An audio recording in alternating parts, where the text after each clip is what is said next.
yakan mangitina be fi programme groupe wonto min mangina be fi programme groupe wonto بسم الله الرحمن الرحيم الحمد لله رب العالمين والصلاة والسلام على رسوله الأمين وعلى آله وصحبه أجمعين أما بعد السلام عليكم ورحمة الله وبركاته رمسي بجلب تدب دين الإسلام سيفي بإيدو ماكو جبيدو كرمكوبة إيدو باز من فيسبوك سيرتولي هراي كون دو يكون تلو ودو هيرا الإسلام haray si ɗum ɗon feƴƴi haray nde ɗo tolande ɓeɗo karmakoɓe ko ƴettuɗen ɗo ko fi jabanagol en yoga e lande e hewteɗe ga inchallah haray noon humputtugol en eɗen waɗani ɗeɗo oɗo question réponse moƴoɓere ka télégramme haray ɗon fi ko jippinen ɗi hara fayda question mo ɓe waɗani en ɗo nde wotere wo ɗo e yeeso si mo landike siga makko e yiltitoto e on ton ko wawa heɓugo réponse makko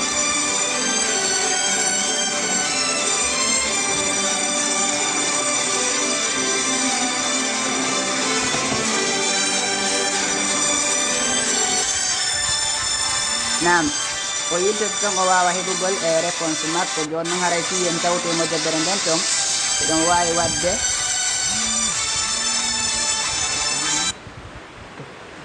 fi yon heɓoy hinde e moƴƴaɓere nden ɗon goto mi waɗani o lien on hoore dow ɗo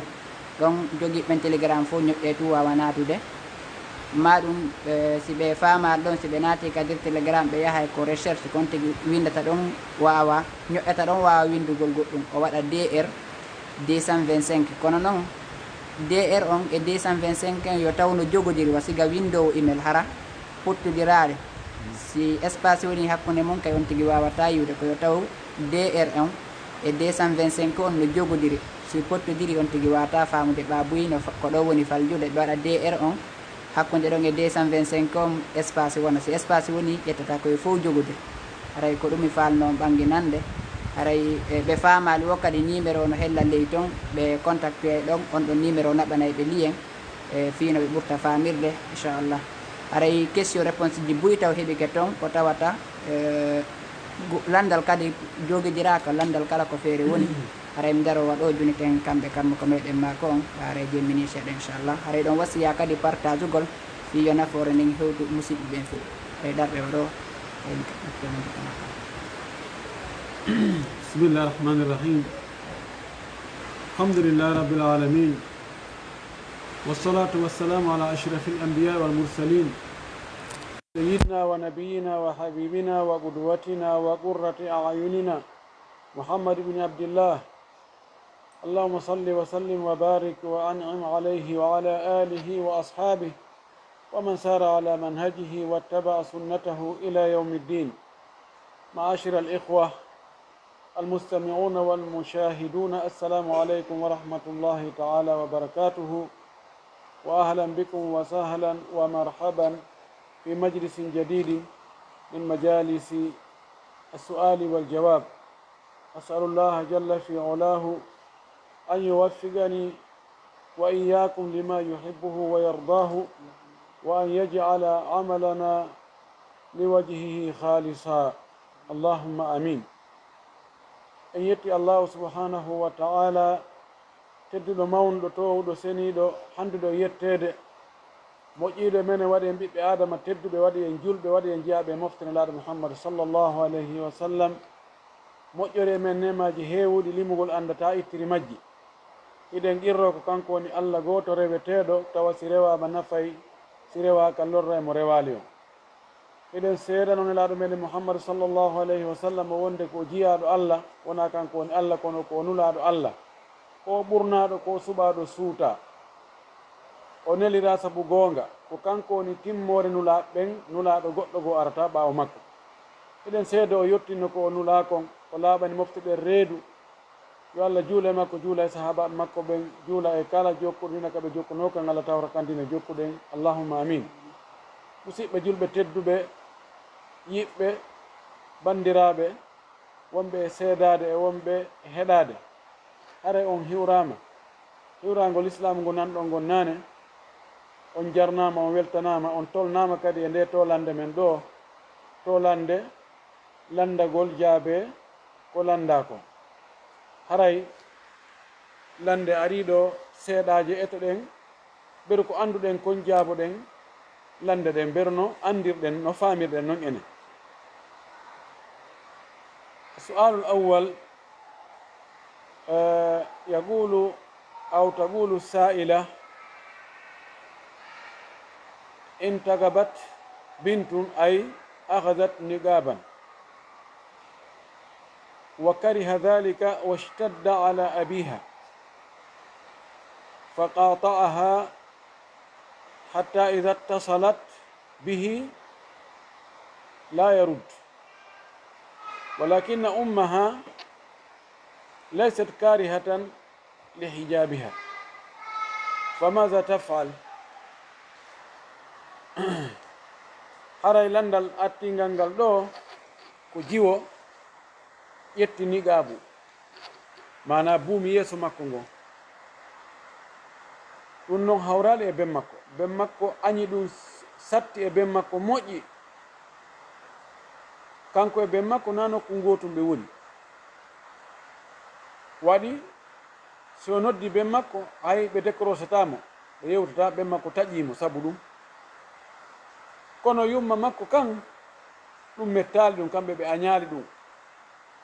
joni noon ko honɗum woni ñawoore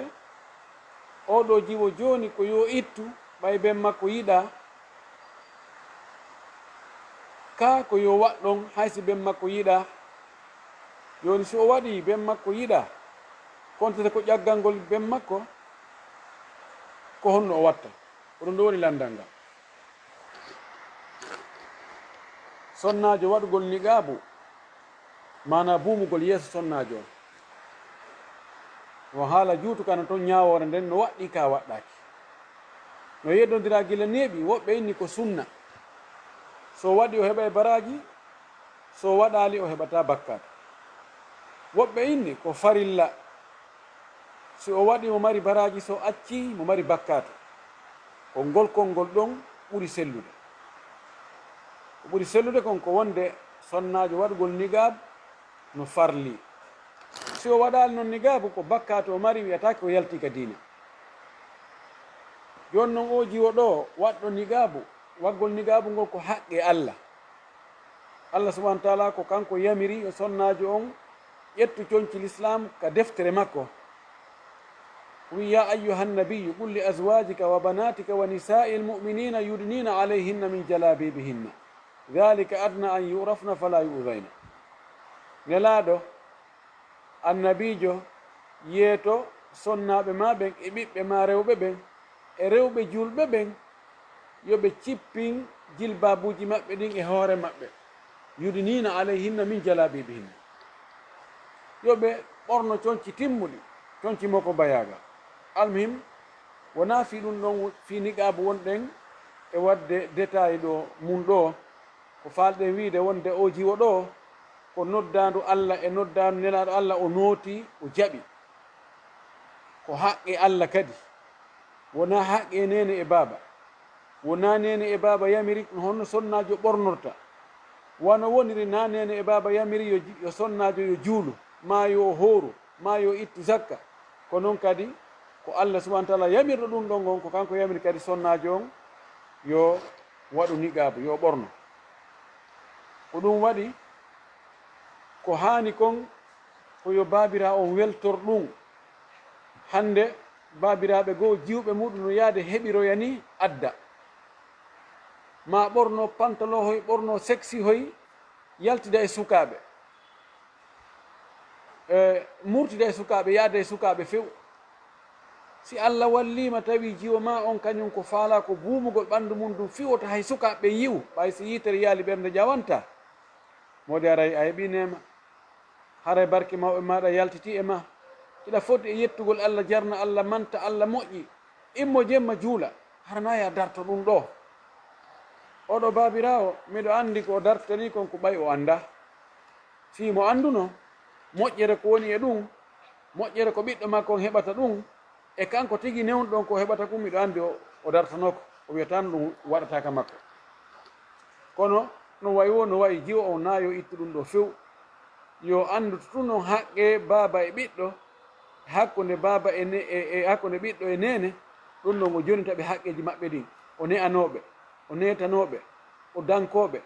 o duncanaɓe o waɗa ko mari feere kon fof o du'anoɓe kono noon haqqe allah on na yo ƴettu on haqqe allah o jonnaɓe yo waɗu nigaaba makko on si ben makko en o eto ha ɓe famodira si ɓe famodiri awa kono sinano ber ko mari feere wodo ko tawata haqqe baba on ko yo jonnu ben makko ɗum ɗo no hulɓinani en no gasa ɗum ɗo fof no jeeya ko allah woni e jarriborde e jarribaji jarrabuyeji goo sattuɗi si neɗɗo dari ke inni min ko allah yamiri yo waɗe kon ɗum wattaki ka ɓeygure an wattaki ka suudu an dartike ɗum ɗo woni haɓugol ɗum haray no hulɓini moƴƴino kono noon ko wiɗen kon ko angal andugol ngol julɓe ɓen ko jarribora ɓe anda si ɓe anduno moƴƴere nden ko ɗum woni ko baraji ɓe heɓata ɗum tangina ɓe salatanoko torki allah yallah faami e dina kam faamu selluɗo wabillahi tawfiq السؤال الثاني الأمور التي تفعل في يوم عاشوراء من الاغتسال وعد ذلك اليوم عيدا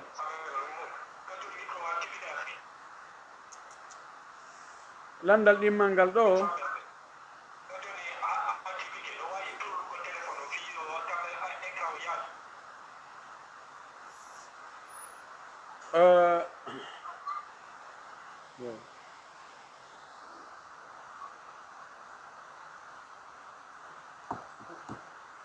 landal ɗimmal ngal ɗo ko sonnajo landi o maaki ndu lewru joom bente ndu darike lewru joom bente ndun ndu darike o wi himo yi'a piiji no waɗe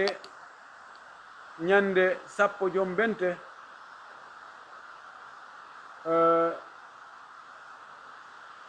o anda si tawi ɗin l'islam no newni ɗum ɓorde taw wiwgol nden ñande ko julde ko ñande julde ha lootagol mbiru jam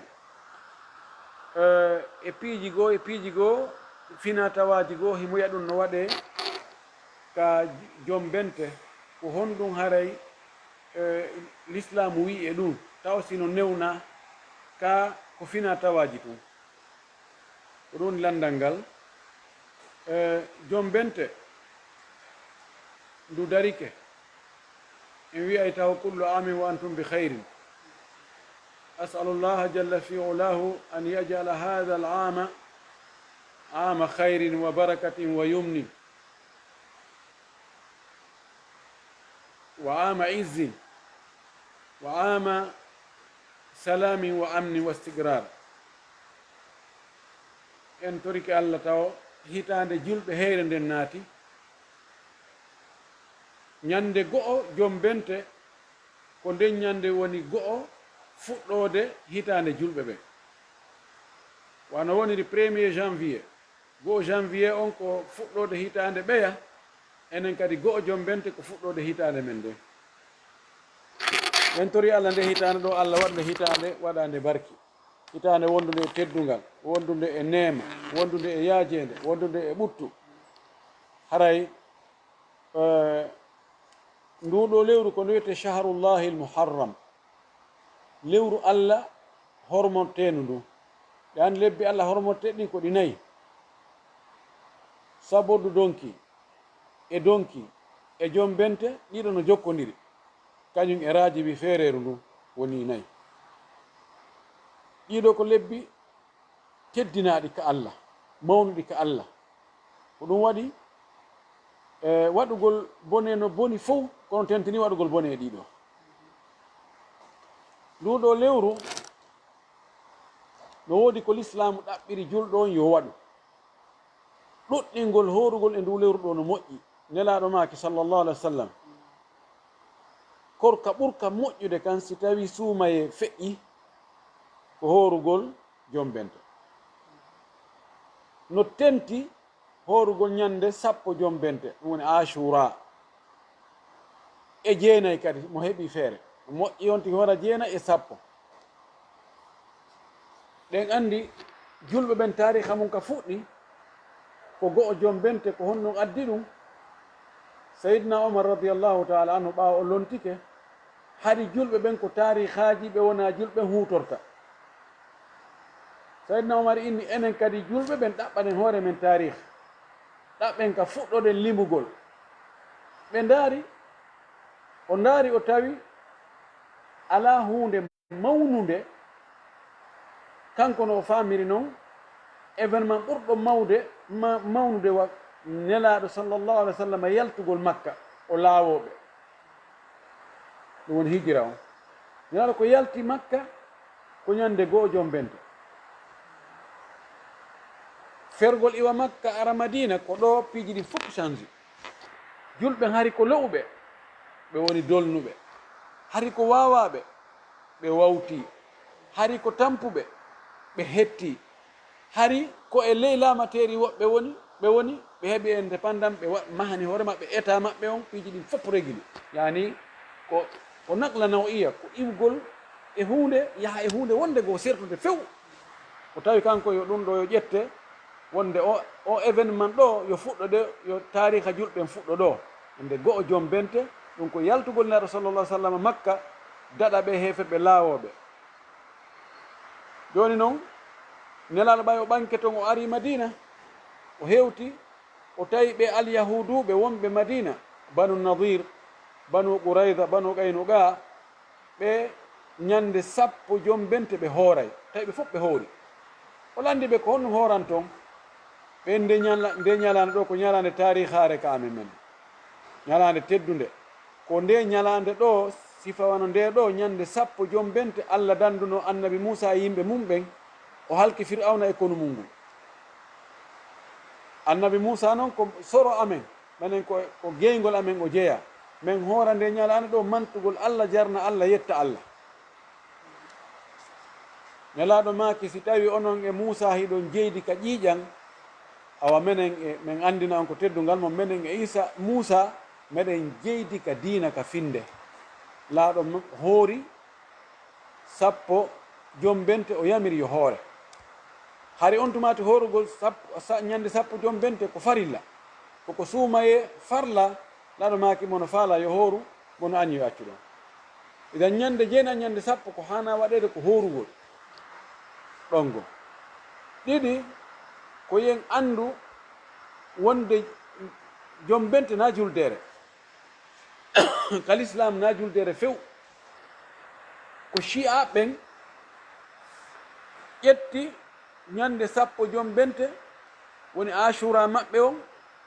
woni ko événement mawɗo. ɓe wi ko nden ñande al huseyni wara, ɓe waɗi ɗum feeto, ɓe waɗi ɗum ɓe piitagol, ɓe waɗi ɗum wullugol, ɓe waɗi ɗum ñalande, ɓe waɗi piiji ko woni toon. idan wona juldere few. kono heeɗi ɗon piiji watteɗi ɗin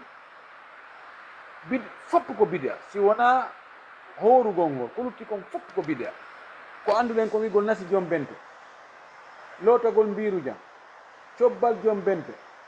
e salme bini tanala rawani ko ñande goo joom bente wiyete tanala rawani.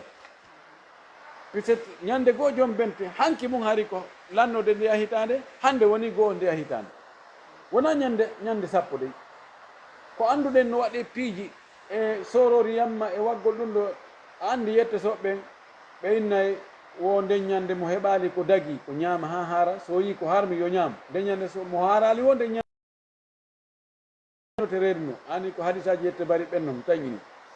wallahul mustaan. wona ko hana waɗede. idan ƴeto ɗen ɗuɗɗinen horugol e ndu lewru ɗo ko fanɗi kon ka heɗɗa tenen e alkamisa hoora, ñande 9 mayru e ñande 10 mayru hoora. sallah sallam maki miɗo hoorta ñande 10 joom bente, miɗo tanƴini Allah yaaforanmi sabu komi hoori ɗo kon hitande fof, bakkato hitande fof. idan ɗin ɗon bidi aji lootagol innaji woni ko mbiru jang heɓataki sina makka de. ɗum ko iidi suumaye e iidi donki, amma joom bente wona iidire few. torki Allah hawraniga sawaba. السؤال الثالث: جمعية تجمع تبرعات أعضائها ومن غيرهم لبناء مشاريع، هل توجد زكاة؟ ɓeɗo ko landi ɓe maki ɓe mari association on association maɓɓe ɗon ɓe mari ani konti tummodiral association moɓodiral fi jokkere en ɗam yiɓe mooɓa ɗon jondira juuɗe mooɓa kaalis fi ko ɓe waɗi fi développement ka maɓɓe wano asugol koloyji wano mahugol lekkolji e labtaneji e howgol miside maɓɓe howira ɗum wano grillage fiji yantoji toon ɗin tigi joni noon hiɓe waɗa cotisation ittidira jondira juuɗe waɗɗo an kadi waɗɗo hiɓe yaalaɓa kadi juuɗe woɓɓe goo ko ɓe landi ɗo est ce que no sella ka goɗɗo ƴetta zakka muɗum jonna ɓe e hoore kamɓe si ɓe hendike mbuɗɗin piiji buy hiɓe eɓɓi ko ɓe waɗirta mbuɗɗin ko no toon e okkorgol miskinɓe no toon wono mahugol juulirɗe no toon wono mahugol markage uji ka alqurana hunje sifano ɗum joni ɓe andi no sella jonnugol ɓe on zakka ɓe waɗoya e ɗum ko ɗum ɗo woni landal ngal jaabawol ngol ittowo zakka siko kanko tigi sendata ɗi sellata ka o mahira ɗi juulirde ma o mahira ɗi markage ka qur'ana hunje ma o howira ɗi miside maɓɓe nden grillage ma o waɗa ɗum taraw ma o pon ɗin amalu hayriya golleji moƴƴi ɗin zakka wattake ɗum siko ittowo zakka on sendata on ko miskinɓe ɓen jonnete so tawino woni association wana oɗo mo ɓe wirini tawa o ƴettay kadi waɗo jawle waqf ma sadakaji ɓe moɓidira ɓe waɗa investition ɓe investa ɓe yani ɓe ɓeyda jawdi ndi si tawi haaju yanoyi e darnugol lekkol ɓe itta ɗon ɓe darna si haaju yani e juulirde ɓe darna juulirde nden kono mbuuɗi ɗin ko wonaɗi e ɓeydede mi mana hiɗi riminede hareno dogui a ƴetta zakka ma jonnaɓe ɓe puufidira ɗi e jawle luttuɗe goo zakkaji woɓɓe goo e sadakaji woɓɓe goo e waqfuji woɓɓe goo ɓe yiltidira ɓe sooda piiji yeeyita ɓe sooda leyɗe ɓe ɗumanno ɗon si konko rimi ɗon ko yaltoye ɗon si lekkol ha toon jinnama e mum ma juulirde ma markage tahfidul qur'an ƴettama ɗon waɗama haray ellala kono yimɓe wattanila noon buy zakkaji mum ɗin ko uddir ɗum jolɗe ko hiwir ɗum laaɓuɗi ɗin be wonde rewe ka laaɓuɗi woɓɓe itti zakka koyo maro ɗo si woni goɗɗo nawni ka musidal innama cotisation kaari no nawni ko opération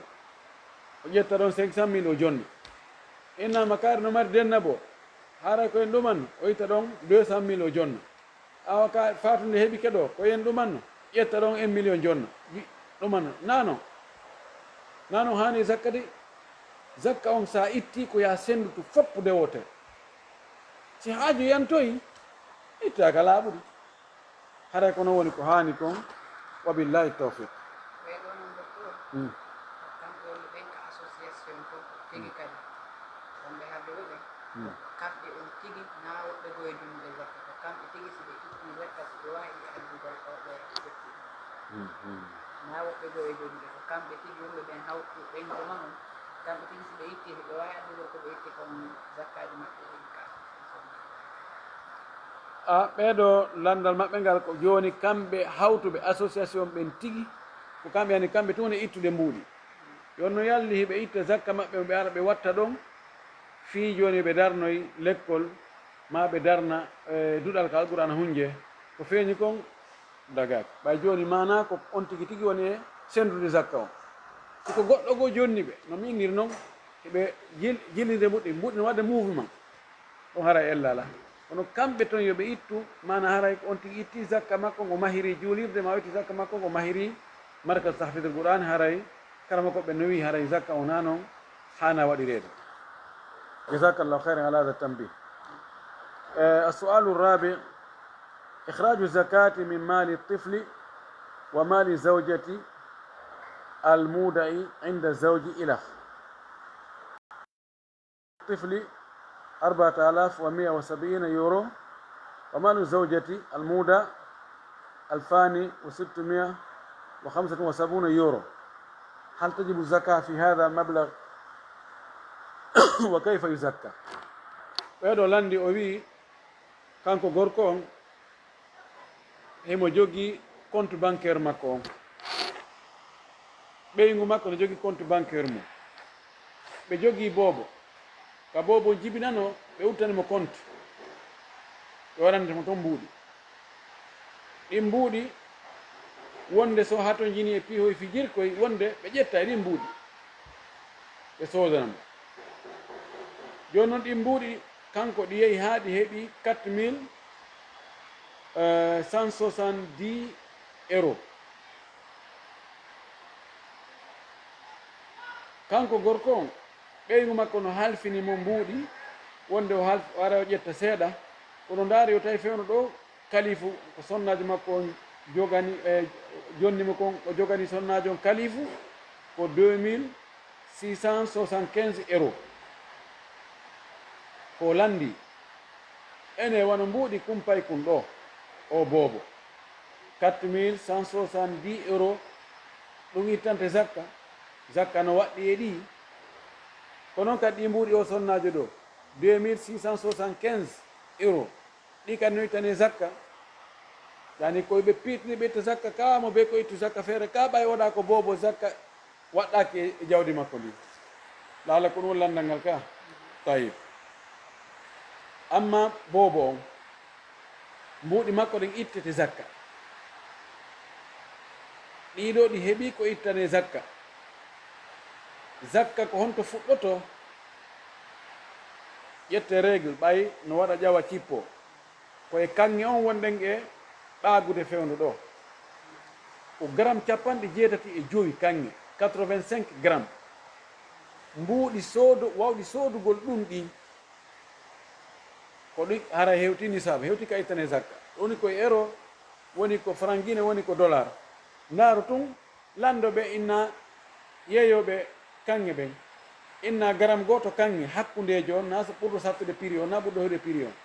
gramme goto kanŋe ko jelu ɗum yeeyete e euro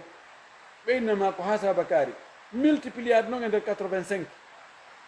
montan yaltude ɗon on ko ɗon nisabu fuɗɗoto, ko ɗon waɗɗagol zakka fuɗɗoto. joni noon ɗiɗo pellet ɗi heɓa e ɓuuri 85 gramme ɗiɗo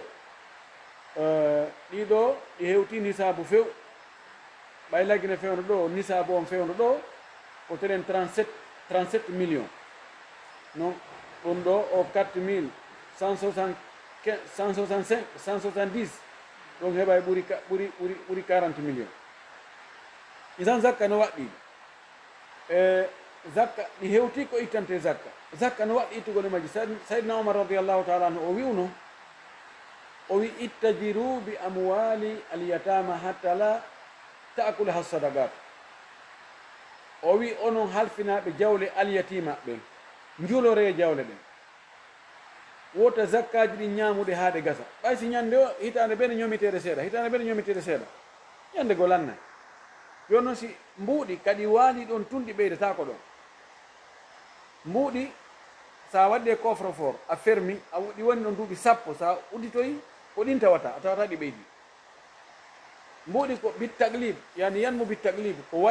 wayla waylita on ko ɗum ɓeydata mbuɗɗi. itta ɗi kadi woni mbuuɗi watta marchandise, ittoya marchandise watta mbuuɗi, kono yittodirgol ɗon ko ɗum ɓeydata mbuɗɗi. o inni yiltidire tawota zakka ñaamu mbuuɗi alyatimaɓe. joni hay alyatimajo si tawi jawdi mum ndi zakka no yoni ko ittane zakka ko ɓe ittane zakka itte sikke marɗo baaba gangaray a ittanayi mbuuɗi paykunkun zakka feere. ɗo ko paykunkun jeeyi kon ko jeyal makko feere, ko an baabirawo jeeɗa kon ko jeyal ma feere, ko sonnajo on mari kon ko jeyal mum feere. joni noon ɗi mbuuɗi sonnajo ɗi o halfini ɗo siko ɗiɗo pet sonnajo on mari o mara hay nokku sina ɗiɗo haray zakka waɗɗake majji tan. si tawi no mo mari kadi goɗɗi goo imma mo halfini woɓɓe goo ma mo jogani hoore makko tawa si wattike ɗiɗo yonayi wano 3500 haray waɗɗike ittugol zakka e ɗiɗo si a halfini mbuuɗi woni ko banque on halfinɗa woni ko société halfinɗa woni ko ɗimmo ma halfinɗa ɗin mbuuɗi a ittina ɗi zakka isan waɗɗike ittugo zakka ka mbuuɗi boobo on nene boobo on darate so tawi mo mari goɗɗi goo wattotoɗi e ɗiɗo o 2675 ha timma 3500 hara no waɗɗimo ittugo zakka si tawi timma haray zakka waɗɗaki mo amma gorko on kanko andi jawdi makko ɗin o daaray kankadi ɗon en haali wonde o heɓata garam 75 kange ko ɗum ɗon fuɗɗoto ittanede zakka ɗum woni nisabu on wabillahi tawfiq sualu khamis hal yajuzu shira'u lmahalli bima fihi min albada'i ma ada alhamri allati fihi ɓeɗo ko wonɓe Cameroun landi ɓe yahay sodugol place boutique on e ko woni nder ton ko fof place on wo marchandise wonɗo nder ton on fof ɓe yewta ɓe haalda ɓe yewtida e joom muɗum ɓen noon ko heferɓe ɓurɓe hewdeɓe ko heferɓe ɓe haalda prix global place on e ko woni nder ton kon fof e misal joni ɓe haalda wano 10 millions francs CFA place on e marchandise wonɗo nder ton on joni noon wondi haray woɓɓe beere no nder ton est ce que eno sella joni soodugol ɗum ɗon kono hara ittintinna beere nden ittitinna honno ena joni si o jonnimo joni 10 millions ɓe ndaaroya beere nden ko woni toon kon ɓe pottina ɓe ndaara ko mbuuɗi jelu woni coggude beere si ɗum hawroy joni wano 1 million ɓe itta 1 million francs CFA on e ko jonnoya kon o hetta ɗum ɗon kanko mana konti joni o soodi place on e ko woni toon kon kono beere wonde toon nden kan tawaka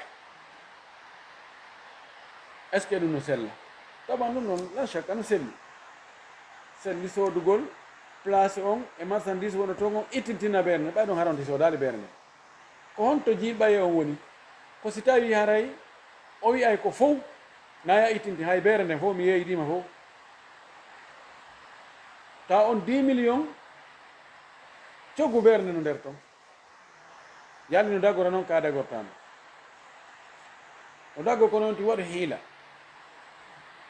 o fiɓa kanko wonde ko soodi ko place on e piiji dagiɗi wonɗi toon ɗi ko ɗum o itti o 10 millions fii muɗum si tawi joni masalan beere nden no ƴetti to wano 500 000 o anni o ɗin on 500 000 toggu beere nden koye ɗiya piiji ɗa o ɓeydi o konta joni beere nden o soodali nde ko yo ittude o hibboya so ittinde noon wona yo yeeyitude goɗɗo de bal kadi wona yo jonnutude hay joom place on o ƴeytan naɓa haykoya hibboya fusa tan o hibboya ɗo haray komi faami kon haray no dagi nde wonno kanko o soodali o kontali o soodi beere nden naatori nder ton kono kanko mo anni wona nden o soodi few nde koyo sooduɗɗa o itta nde kayre o bogoyo si kayre ko ñooge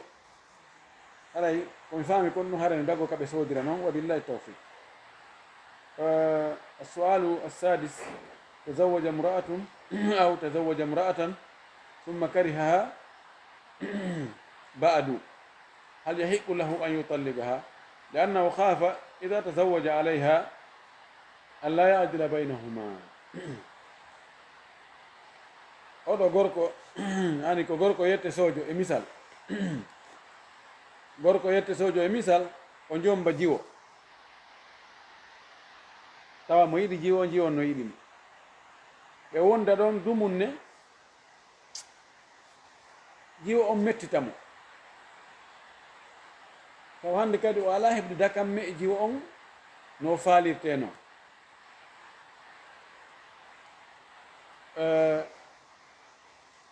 ene no sella ka o accitamo ɓeyno he o ko dugula laari o jommimo wonde makko seeɗani tun o acciti kayo jogo moɗon kon so joggi moɗon tigi o ala e hewde dakamme tigi e makko ɗum no wawi wonde kankadi o ronka jontude jiwo on daka e haqqe muɗum e hoore jiwo on kan no yiɗimo kono kanko haqqille makko ɗen iwi e jiwo e kadi imo huuli so o joggike mo ɗon o jomboyi goɗɗo o addi tawa on ɗon no welamo he tawa so wawi fonnugol hakkude o welayɗomoɗa e omo welatamoɗa e hoore ko oɗa ko keso oɗa ko kiɗɗo ɗo o yettotojo mo maapi ha o wi ko honno warrata yarli hino daganimo ka o accita o jiwo dagagol no dagi harma kono haray a waɗali makko bayagal si tawi naaji on woni wadde ella ha tawa ko ɗum on ella ɗon waɗi ha o mettiti suka on haray suka on waɗali jikke no anda ko weli no metta kono wonde haray sabu no woodi sonnajo no mettita gorko ma gorko no mettita sonnajo hara ko sabu jikko on sabu huwodiral ngal naawigol ko tagude ndin sa jombi sonnajo tawi law himo mo nananma himo jaɓane ko wiiɗa o ko ɗum yahoyi o heɓoyi conseillé ɓe bonɓe heɓi groupe tawani sa wi yo joldo o ƴawray sa wi yo ƴawru o aaloto sa wi no rano inna no ɓawli ko na ngal ukka ngal wonko ñuuƴi ma kala nde hato jinɗa e makko yetoma min ɓawgol no muusa min fenɗo min sella e min ɗo hettetteɗan hiɗon fiddi hiɗon ñilki hiɗon waɗi ɗum ɗo ɗum ɗo mettitay on tigi ɗum ɗo kono ko hombo waɗi kanko debbo o waɗi ɗum no ara ngol mettugol siko ngol ɗon mettutugol so acciti o ala ella hay hunde na jikke o bonni ko debbo bonni jikke ɗa no wawi harana ɗum haqqille ngiwa tun e muɗum ani ɓerɗe ɗen ko hakkude kolli Allah woni mo yiltidira ɗum few no faalira o wonde ɓerɗe huccodirnoɗe o fewtodira wonde ɓerɗe fewtodira o huccidira si wayini ko ɓuuri moƴƴude e makko kanko ko yo muñño no gasa ñande goo no Allah wino asa an takrahu chey no wawi añon Allah waɗɗo moƴƴere hewde Ibnu Abbas wi wa yaj'al Allahu fihi waladan salihan mubaraka aña sonnajo on Allah okkora mo ɓiɗɗo moƴƴo waɗaɗo barki sen daari fayda ɓiɓɓe waɗaɓe barki ɓen buy e maɓɓe nene mum ko aña ɗum tawa nene mum añiraka kadi saabu jikku mum bonɗo ma e alhaali muɗum ko yalti tun e ɓernde gorko o yi tun goɗɗo goo o tawi joni ɓernde ko ɗon ɓuuri huccirde hara mi ani komi faala wiide ɗo l'islamu inna sa jombi sonnajo ko mayre tun sende tawa wano annasara ɓennu o ɗawa accitugol mum hay si tawi wona ella won tun haray a waɗali jikke o hadis arɗo abgadul halali inda allahi talaq hadis o na selluɗo ani wonde ko dagi kon fop ko Allah ɓuri añude kon ko cergal hadis o na o selluɗo hadis o no wowla haalaji ɗuɗuɗi fimuɗo karaɓɓiri ɗon oɗo gorko so andi so addoyi sonnajo goo o fotinta hakkude maɓɓe haray ko yo accutuma so andi so wondi e makko o jonnitama haqqe makko ko yo accutuma simo wawi muññade o ŋañño ɗon ko ɗum ɓuuri moƴƴude hara kono o jonnitama haqqeji makko ɗin so addi goɗɗo hara fotina hakkude maɓɓe wabillahi tawfiq sualu sadis assabi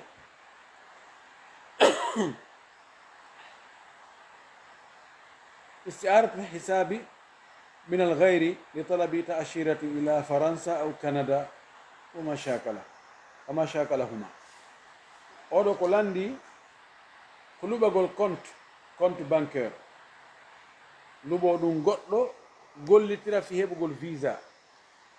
joni wano fi yawgol janngugol heɓugol visa yahgol janngugol France ma Canada hunde ɓe landoto ɓene addu compte bancaire e ara siko Canada hara ko fanɗo $12,000 no nder ton kono France hara won 7,000 € ha 8,000 € hara no nder ton jonno buy e sukaɓe on ɓe janngude ɓen faalaɓe yaade kadi janngan no jogui haqqille mawɓe muɗum hara e mara moye ani remowo si ayni ɓe addu ɗon $12,000 compte bancaire ɓe anda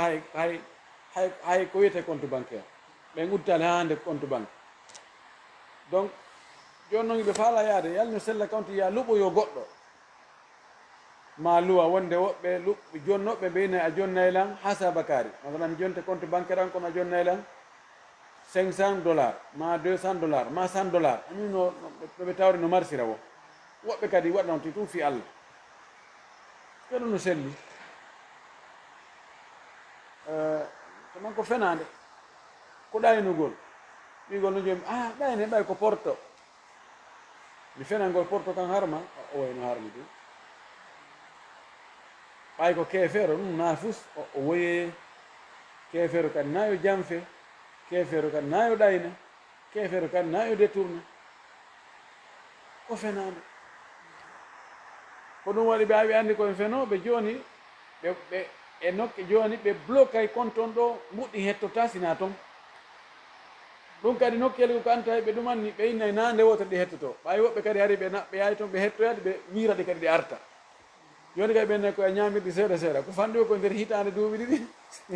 sidi fof ɗi wawa yaltu ay toujours si atti ɓen boni tun sakkiti ɓen haysi ko moƴƴuɓe ɓe tampay almuhimmu ɗum ɗo dagaki kono mo waɗi yo toro allah yo allah yaafuma kadi mo waɗi ɗum o heeɓi visa o yahi o janngoyi o golliringa gandal makko o heɓata bakkat haray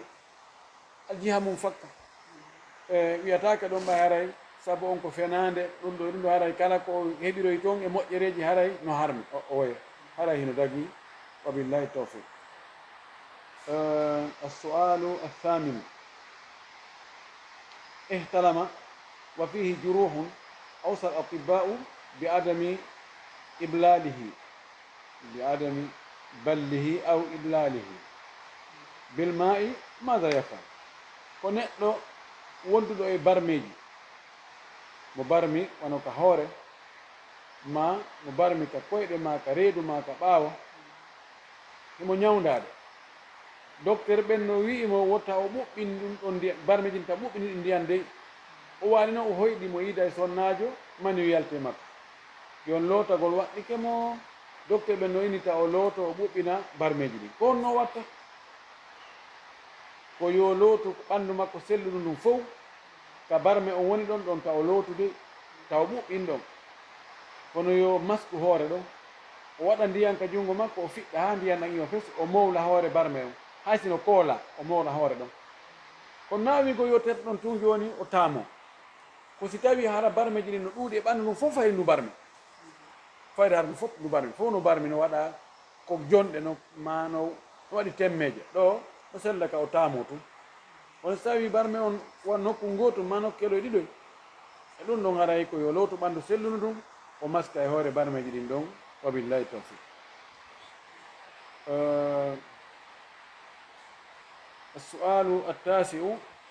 ارتد شاب عن الإسلام أعوذ بالله وليس له أب ولا أم وأراد أن يتزوج فماذا يفعل أقرباؤه بعد أن عجزوا عن إقناعه بالرجوع إلى الإسلام ko suka o yalti l'islamu fes yo Allah dambe bako jarrabi hon suka jeyaɗo e ngolleñol ngol mi woni wolde ɗengal mum ɗo yalti l'islamu fes o mara noon baba o mara nene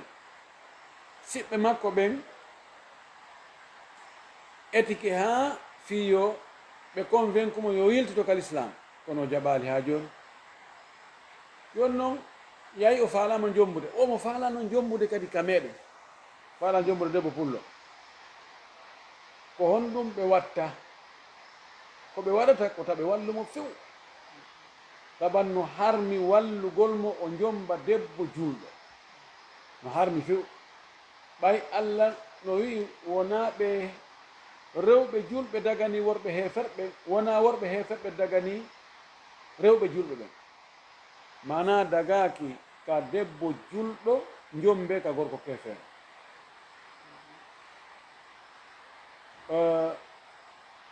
so mo faala o yaw o jomboya chrétien ɓen o yaw o ɗaɓɓoya chrétien ɓen ka o heɓiroyo ɓawliwo o rawniwo e moori kina lappi kina o yaw ton kono rewɓe julɓe ɓen dagay ka o jomba debbo julɗo mo wallimo hara mo jogi bakkar yoɓe eto koɓe marki feere kon fof fiino o artira ka l'islam no tuubira ɓe ɗaɓɓa kadi ko wallitoɓe e yimɓe jogiiɓe konngudi ɓen e musidal ngal karamakoɓe ɓen so wiyama convaincre alhamdulillah yo artu ɓe toronomo allah yo allah artirmo so salike few yoɓe ñobbu juuɗe ɓe fanka ɓe wallumo dey fi o jomba debbo julɗo wabillahi tawfiq السؤال العاشر بلغت البنت أثناء رمضان في الأشهر الأواخر هل تقضي كل رمضان ɓeɗo ko landi ko jiwu telen ko nduɓi 10 ma 12 ni ka hakkunde suumay telen ka 10 sakkitoro o hellifa mana o yiiɗon ƴiƴam filayeru kon tijoni o hellifama o yoɓay ndun suumayru ɗon fuu o way ko ɓorde ka o hellifa ɗon heeɓi yeeso ko ɗo o ewna yo waɗu farillaji ɗi ko woni ɓaawo toon kon aɗo kelle fuye rufi algalamu an salasati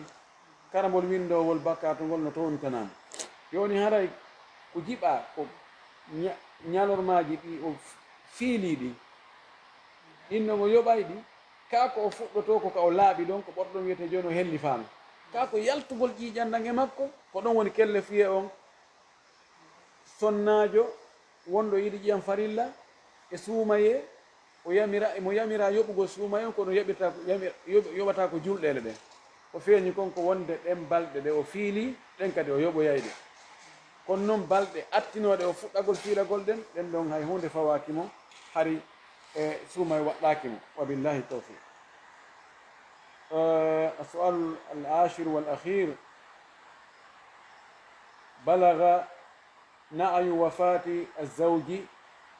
زوجته بعد مضي 4 أشهر و10 4 أشهر و10 أو 11 هل تعتد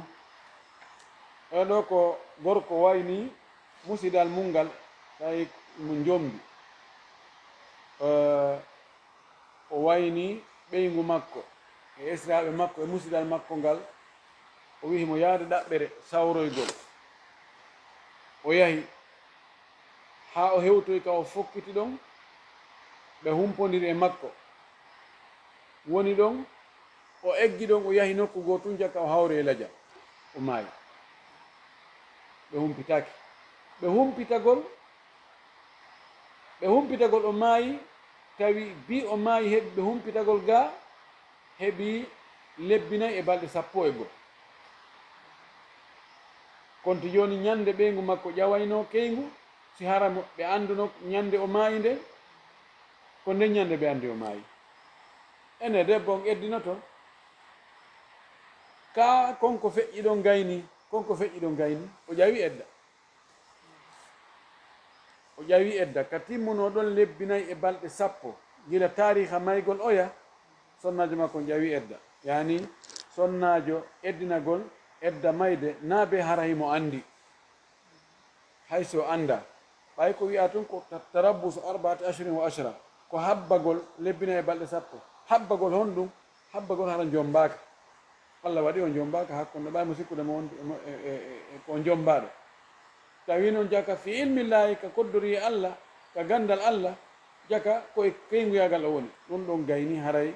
naabe o eddino ɓaawo ɗum ɗon on torki Allah hawrinige sawaba haray ko nan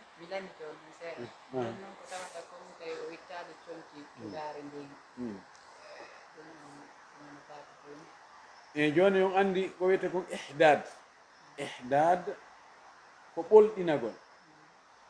ko wiyete ɓolɗinagol ngol ko ittugol cuɗari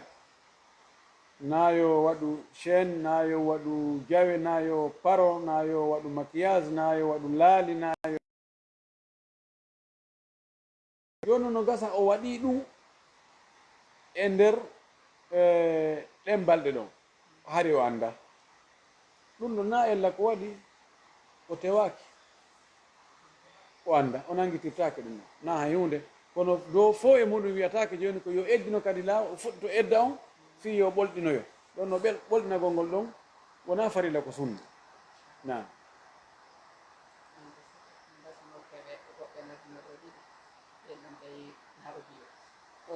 acco waɗe nde yeeso noon woni 21h13 ene haray ko ɗo wonde nge darade mi jarni o mi weltanike on mi weltanike lombiɓe hakkude noon ɗo cheikh ibrahima marela haray toriki allah subahana taala e fof yo allah weltanango jarna en haray en e laawol arowo ngo kadi inchallah wa sallllahu wa sallam wa baraka ala nabiyihi l amin haray ko tigi tigi min jarni o mi weltanike o moƴƴo toro allah subahanahu wa taala yo weltano on amin e wondunoɓe musidɓe ɗuuɗuɓe seeɗa tawi hannde na ɓoggol gogol wonduɓe yemude wonduɓe ɓoggi fof wataɗi kontugoɗi fof ɗo kono foye mara min jarni on mi weltanike o moƴƴo min toro allah subahanahu wa taala yo weltano on yo waɗa ɗum ɗo joni janna makko ɓurɗotoɗo o arti kay minen kadi e nanugol faama hara ko min landorde ko fiyo min gollitir wona fiyo min andu tum min haawo min fanka aray ko tigi tigi aray musidɓe kodduɗo wa aleykum salam no aray la yuro ɗon docteur ɓe weltaniɓe tigi tigi programme on ɗo yo labba moƴƴa jama on heeɗi ke question ji ɗin e réponse ji ɗin fof muɗum ay ɓen hiwroɓe e musidɓe meɗen wontirɓe ga kadi tawata rawa ɗum sita sey soe ko nante sigam ɗon aray ɓe mbaki aray ɓe hiwroɓe ɓuy ɓe weltaniɓe kadi batte golleji koɓe jokki kanko shukran barakallahu fik ok aray oɗo docteur ko suka wontiro hella france suka kanke mo wakkili moƴƴa tentini hella ka réseau sociaux ɗo tentini wano zoom on ni jogidira yiɓogui ɗin lokkeli boyi wano kanko ni wano sahadullahi mon ɓe yaaɗa mo jeeya kadi nini wano ɗumaɓe ka aljanna famille hella france ɗon ɓeynam mon ɓeya kadi kadi waɗa ko zoom kanko ko yo yewtu ka ko yo yuɓɓinira yimɓe kanko ko yo yuɓɓidir fayda ko technicien jo nda sen ɗumanto eri makka ɗi koy ko wonon e makko wonduno ɗo ka ɓe yaɗa o innoɗo hay o innalangmo farano yo hirodir ñande merga ko nden yejji joni cheikh al hasan ɗa wawi hirodirde ɗon joni e docteur haray ɓa tawino ɗum anni mbiɗo renuma dow min salamu aleykum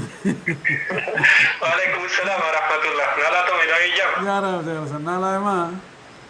alhamdulillah golleji ɗi no sottude seeɗa eno sottude bo yettude allah ɗo hisi toon kono alhamdulillah a confinement on ɗoytike no ɗuytade tun seeɗa alhamdulillah barakallah fiɗa hompitade bolondade ɗe musidɗal ngal e mawɓe ɓen fof ga fof no e jaam alhamdulillah haray kadi musidɓe meɗen wontirɓe ɓen ga fof no hiwro on e wano kewiɓe ɓe ɗiɗo page ji ko yowiti konko ko makuji moon ɗi wona feƴƴinede ɗon fof ɓe weltani on tigui tigui on hiɓe welti moƴƴa moƴƴa faydama communauté de programme on ko kono e faydama hiɓe woni ɓawa muɗum kamɓe kadi ɓe wakkili ɓe welti moƴƴa moƴƴa ɓe weltani on ɓe duwani on kadi moƴƴa moƴƴa haray men fof meɗen hawti meɗen duwani on e musidɓe men wonɓe ɓen darde fof kadi e ɓuyno yindande lan haray ɓe weltani on tigui tigui e mourade muɗum a jarama mi weltanike min kadi nani mi du'anike on foppo mi weltanike on yo allah honta on haajuji monɗi allah ɓeydan on ɓantal ngal e yaajerde e teddungal ngal e gandal ngal yo allah weltanaen foɗnade ngal janna ɓuɗo towno jasakumllahu heyran assalamu aleykum wa rahmatullah wa barakatu waaleykum salam wa rahmatullahi taala wa barakatu an ɗum hen juuɗen ok aray men joni cheikh al hasan nam mi anda ko ɗo wonde gueɗirade minen ga fuɗɗijel min nde mbiyan anode sara seeɗa yo inchallah joni haray tigui tigui onon kadi o weltanama batte golleji ɗin inchallah mbeɗe tori allah subahana wa taala allah on ɓeydu cellal ngal e duuɓi ɗin yo allah subahana wa taala waɗu joɗɗini ngal jannato firdawsil aala haray o weltanama tigui tigui o moussa say so kay ɓe weltani o moƴƴa e usad bari ɓe fof ɓe weltani o elala inchallah ɓaɗo tawi andi tawi jaɓal ƴettude tawi mi ƴettiri oya téléphone ka page to mi anda son hawrodiri e mum oɗo retard seeɗa ɗi kay mi yii toon ko ɗum waɗi mi diffusé ɗi a page ji hedditiɗi donc prochainement en ƴettay hara programme o en ƴettay law haray wawa diffusugol fof nde wotere hara ko e nder page ji ɗi fo inchallah nan mi wawali famude law kaka zoom ɗo won ɗon ƴettirde ko ɗum waɗi ko sakkitorum ɗo mi wawi famude d' accord joni prochainement en dara en waɗiren hara en ƴettay programme on law avant que leero hewtude ɗon hara en waway naɓɓirgol programme on no hannir noon inchallah no gasani wano janggo kadi wani OR ɗo eɗen jogiti programme e kono na e junggame woni koye junggoɓe laawol kisal ɓen kono son tigui hetti tawrete inchallah ok joni ɗo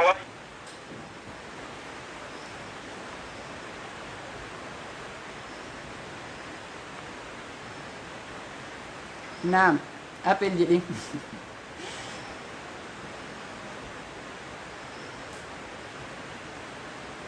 Mi alano nde, mi alano nde. Mi alano nde.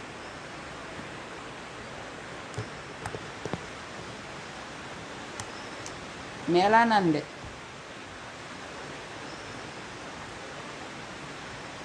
Salamu aleykum. Ok, lan jenti joni.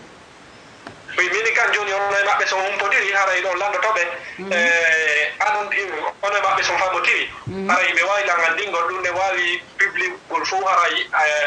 ɗum on diffusion o wona e nder page ji fof woni ko maɓɓe woni koɓe woni ko gerde ɗum on fof milla wawi ɗum mandagol hay so ɓe waɗat to walla par exemple ko kalawol kisa si tawi ko ɗon ɓe woni waɗde ma ɗum siko page goɓe walla ɗum waɗgol éditeur min mi wawa publicgol e nder page ji fof hara fof yaada e nder page ji fof nde wotere quoi Elala inchallah no gasa mi tawɗoyte e muɗum. Inchallah so tawama kadi haray ɗon kadi ɓurti laɓede Joni si mi wawoye tawɗede mi anaɓana yo message ñalorma inchallah. ok inchallah ara jarama weltanama noon Ndero ɗo joni aray mi wayno non joni aray mi acci ɗon joni ɓaray jemmi to menen kay ga jemmi la yiroɓen ton fof iɗon duwana tigi tigi o ok mi wayno emin gantoɗo kon ɗo joni na musidɓe jibirtirɓe yaafe haray ko humputugol on wonde ɗiɗo question réponse uji hiɗen waɗan ɗi mojobere ka télégramme haray noon ka télégramme to hiɗen wadde ɗo kala question hande kadi mo hendorɗen ɗo nde wootere hande kay kala landiɓe siga makko haray min feƴƴintamo ga haray koɓe hulpitete koye ɓe yiltita toon ko ɗum watta mi wasio toon yo yeehu ka mojobere toon o liye ɗo yeeso lando haɗa question ji ɗin alaka juutinede ko goto goto wonɗen e waɗirde o liye en wadde ɗo audio goto mo 1 heure de temps ara question ji boyi nder toon en ƴette goto mo kala landal mon ngal so yeehi o jentike dans 10 minutes non enfin dans 30 secondes aray o wawi andugol est ce que ko landal makko ngal kana landal makko ngal haray ko ɗum waɗi mi wasiyo toon yo ñoɓɓi ɗon e liyen on no dow ɗon joguiɓen télégramme fof ɓe ñoƴƴi ɗon tumɓe a natude amma si ɓe famal ɗon yoɓe naati ka nder télégramme ɓe yeehi ka recherche clavier on wawi yaltude ɓe winda dr sigano docteur abrégirte noon mi winda yeeso mon ɗo tuwi on waɗon 225 ko won tun hara on sendidirali binde ɗin sigano yir on no windori yeeso mon ɗo ni tout juste dr 225 o winde ɗum ɗo tu wawon e yi'ugol son fama ɗum kadi ɗo wawi contactude o numéro won ɗo yeeso moɗon ɗo o naɓanoye on liyen ma explication ko wawa toon famude muɗum haray mi darowa ɗo on yafoto juuti moƴƴa min nan assalamu aleykum